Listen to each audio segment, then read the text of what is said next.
We came to realize that what we were missing was some sort of a charitable arm. We at the time we did not want to make NABC a foundation, and so that's where the concept came up with setting up a separate foundation.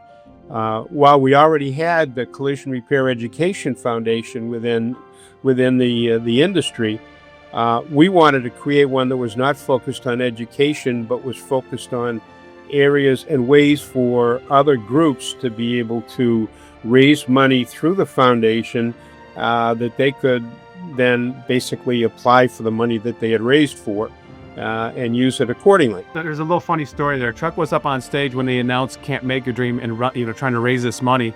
And Chuck, I can't remember exactly the dollar amount, but there was a reference to, hey, we raised $25,000 last time for this great organization.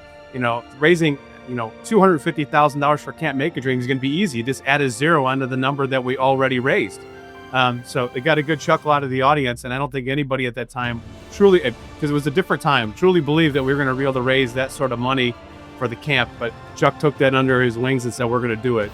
I mean, I had tears in my eyes, and 3 or 4 days after the money was due, we had over $500,000 that we were able to give to them, as I said our industry would, because we had committed that money. And so that was where it started. And then the year after that is when they needed a new bus for the camp, and we said, well, and that's when Karen Fierce got involved with raising the money. Hop on the bus.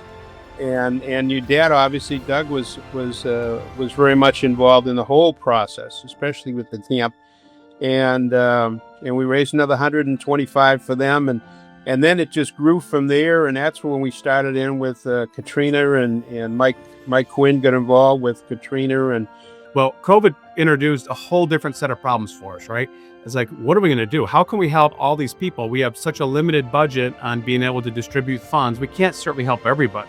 And it was actually what kind of changed the course for me in terms of my involvement at CIF was Joe Allen at CCC knew I was on the board, knew I was a treasurer, and said, Dan, you know what? CCC really would like to help the industry. We'd like to make a large donation to the Collision Industry Foundation. I said, we'd love to have the donation. What's that donation look like? And I think at the time, it was a record. I think CCC donated over $100,000 to CIF to help people get through COVID. And that created a chain reaction where a lot of other people, a lot of other companies stepped up and said, we're going to make the donation, we're going to make donation. And we raised a whole lot of money in a very short period of time. And then through the board, we were able to distribute those funds to people that were in dire need, that didn't have jobs, lost their jobs, needed money for food. And we helped a whole lot of people during COVID, which really set the wheels in motion for the next step. And that was, man, this felt really good to be able to help people in a time of need. What can we do to make this more sustainable, where we're not trying to generate funds every time there's an emergency?